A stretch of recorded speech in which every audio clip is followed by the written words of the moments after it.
Have you and your partner been fighting over money lately? You're not alone. Thousands of couples face this exactly same problem. Does love conquer all, even financial chaos? We see it all the time in movies and TV shows, couples moving in together head over heels without a care in the world. Society often romanticizes this as the ultimate test of commitment, filled with cozy nights and shared dreams. But let's be real for a second. The reality is that money problems are one of the leading causes of relationship stress and breakups. Think about it. When couples merge their lives, they also merge their finances, whether they're ready or not. Suddenly, you're not just figuring out your own budget, you're trying to navigate two different sets of financial habits, goals, and anxieties. Unexpected expenses pop up, those differing spending habits become glaringly obvious, and unequal income levels can quickly turn a love nest into a battleground. The good news? You don't have to let money become a relationship deal breaker. With the right budgeting strategies, couples can build a strong financial foundation and keep those arguments to a minimum. In this video, I'm sharing my top tips for budgeting as a couple, so you can focus on building a life you love together without the financial stress. Let's get into it. Alright, before you even think about packing those moving boxes, it's time to sit down with your partner and have the money talk. This isn't just a casual chat, it's a crucial step in building a strong foundation for your future together. And no, I don't mean casually mentioning your credit score in passing. This is about diving deep into your financial realities and expectations. I'm talking about a full-on, open and honest conversation about your finances. It's about transparency and trust. First things first, lay it all out on the table. Be upfront about your financial situation. What are your individual incomes? How much do you each bring in monthly or annually? Do you have any debt, student loans, credit cards, car payments? It's important to know what financial baggage you're both bringing into the relationship. What's your credit score looking like? This can affect your ability to make big purchases together in the future. It might seem awkward at first, but trust me, it's way better to know this stuff up front than to have it blow up later down the line. Transparency now can save a lot of heartache later. Next, talk about your financial goals. What do you both want to achieve financially? Are you dreaming of buying a home together someday? Maybe you want to invest in property or start a business. Do you want to travel the world? Retire early?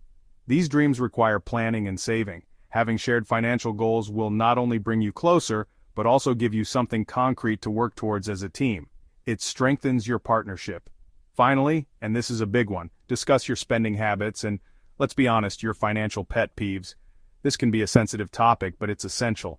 Are you a spontaneous spender while your partner is more frugal? These differences can lead to conflicts if not addressed. Do you cringe at the thought of spending $5 on a latte while your partner thinks nothing of ordering takeout 3 times a week? Understanding these habits is crucial. Getting these things out in the open will help you understand each other's financial perspectives and avoid unnecessary conflicts down the road. It's all about mutual respect and compromise. Pro tip: timing is everything. Choose the right moment for this important conversation. Don't try to have this conversation in the heat of an argument or when you're already stressed about money. It won't be productive. Choose a neutral time and place where you can both relax and have a productive conversation. This will set the stage for a successful financial partnership. Okay, now that you've had the money talk, it's time to figure out the logistics of how you'll actually manage your money as a couple. This is a crucial step in ensuring that both partners feel secure and valued in the relationship. And one of the biggest questions is, how will you split those bills? It's a topic that can sometimes be tricky, but with the right approach, it can be a smooth process. The good news is there's no one-size-fits-all answer. Every couple is different, and what works for one might not work for another. The best approach depends on your individual circumstances and what feels fair to both of you. It's all about finding a balance that works for your unique situation. Let's break down a few common strategies, each with its own pros and cons. First up, we have the classic 50-50 split. This is pretty straightforward. You each contribute an equal amount to shared expenses like rent, utilities, groceries, and those late-night pizza deliveries. It's simple and easy to manage. This method works well if you have similar incomes and expenses. It ensures that both partners are equally invested in the household. Next, we have the percentage-based split. This is where things get a little more nuanced. Instead of splitting everything down the middle, you each contribute a percentage of your income to shared expenses. Instead of splitting everything down the middle, you each contribute a percentage of your income to shared expenses. This method takes into account the differences in your earnings. For example, if one person earns 60% of the household income, they'd contribute 60% to shared costs, while the other person contributes 40%. This way, the financial burden is shared more equitably. This can be a fairer approach if there's a significant income disparity between you. It ensures that both partners are contributing in a way that reflects their financial capacity. And finally, we have the hybrid approach, which combines elements of both the 50-50 and percentage-based splits. With this method, you might decide to split certain fixed costs like rent and utilities 50-50 while keeping your discretionary spending separate. This allows for flexibility and fairness. This can be a good option if you want to maintain some financial independence while still contributing fairly to shared expenses. It offers a balanced approach that can adapt to changing circumstances. The key here is to choose a method that feels fair and sustainable for both of you. It's important to revisit and adjust your approach as your financial situation evolves. Don't be afraid to have an open and honest conversation about what you're comfortable with and adjust your approach as needed. Communication is the cornerstone of any successful financial partnership. One of the biggest debates when it comes to couples and finances is whether to have a joint account, separate accounts, or, and this is where it gets interesting, a combination of both.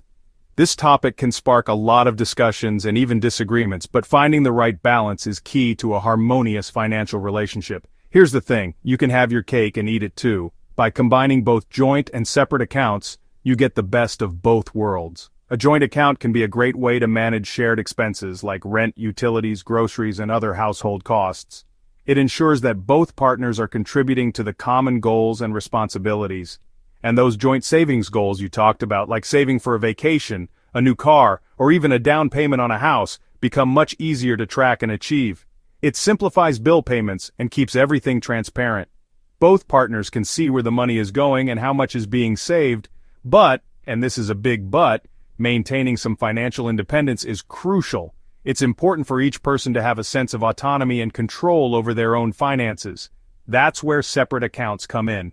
They allow each partner to manage their personal spending without feeling restricted. Having your own account allows you to spend money on things you enjoy without feeling like you need to justify every purchase to your partner. Whether it's a hobby, a night out with friends, or a spontaneous shopping spree, you have the freedom to make those choices.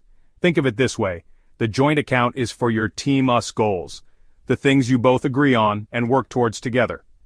While your separate accounts are for your individual needs and wants. This way, you can maintain a healthy balance between shared responsibilities and personal freedom. Now, I know what you're thinking, Graham, this sounds complicated. How do we keep track of everything without getting overwhelmed? How do we keep track of everything? Well, that's where technology comes in. Modern financial tools can make this process much simpler and more efficient. There are tons of amazing apps out there designed specifically for couples to manage their finances. These apps can help you stay organized and on the same page. Personally, I'm a big fan of apps like Splitwise, which helps you split expenses easily, YNAB, you need a budget, which is great for setting and sticking to budgets, and Honeydew, which is perfect for tracking shared expenses and keeping both partners informed.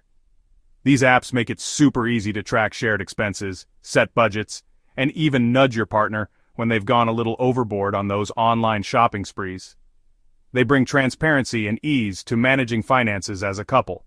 So, by leveraging both joint and separate accounts, and using the right tools, you can create a financial system that works for both of you, ensuring harmony and financial well-being in your relationship. Life is unpredictable. You never know when that surprise car repair, medical bill, or job loss might throw a wrench in your financial plans. That's why having an emergency fund isn't just a good idea, it's essential. When you're in a relationship, that emergency fund becomes even more important. Aim to have at least 3 to 6 months worth of living expenses saved up in a readily accessible account. This will give you peace of mind knowing that you can weather those financial storms together without derailing your long-term goals. Speaking of long-term goals, it's never too early to start planning for the future. Do you want to buy a house someday? Take that dream vacation? Start a family? These are all conversations you need to have with your partner. And remember those big purchases we talked about earlier? Cars, vacations, home upgrades. Those things require careful planning and budgeting. Before you commit to any significant expense, sit down together, discuss the costs, and make sure you're both on the same page financially. By being proactive and planning for the future, you'll not only reduce financial stress, but also build a stronger foundation for your relationship. Okay, we've covered a lot of ground here, but there's one final piece of the puzzle that's absolutely crucial: communication. Remember that money talk we had at the beginning? Well, it shouldn't be a one-time thing. Just like you schedule regular date nights to connect and keep the romance alive, you should also schedule regular money dates to check in on your finances and make sure you're both on the same page. Once a month, grab your favorite takeout, pour yourselves a glass of wine, and have an open and honest conversation about your finances. Review your budget, track your progress towards your goals, and address any concerns or changes in your financial situation. These money dates don't have to be stuffy or stressful. In fact, they can be a fun way to connect with your partner and make financial planning a team effort. Remember, communication is key in any relationship, but it's especially important when it comes to money. By talking openly and honestly about your finances, you'll build trust, reduce stress, and set yourselves up for financial success as a couple. Moving in together is an exciting milestone in any relationship. It's a chance to build a life together, create shared memories, and maybe even adopt a few pets along the way. But without a solid financial plan, it can also be a recipe for stress, arguments, and resentment. The good news is that it doesn't have to be that way. By addressing money issues head-on, setting clear expectations, and budgeting as a team, you can turn financial harmony into a cornerstone of your relationship. Remember, you're in this together. So, take the first step. Have that money talk, set up your budget, and schedule those money dates. Your future selves and your relationship will thank you. Thanks for watching, and I'll see you in the next video.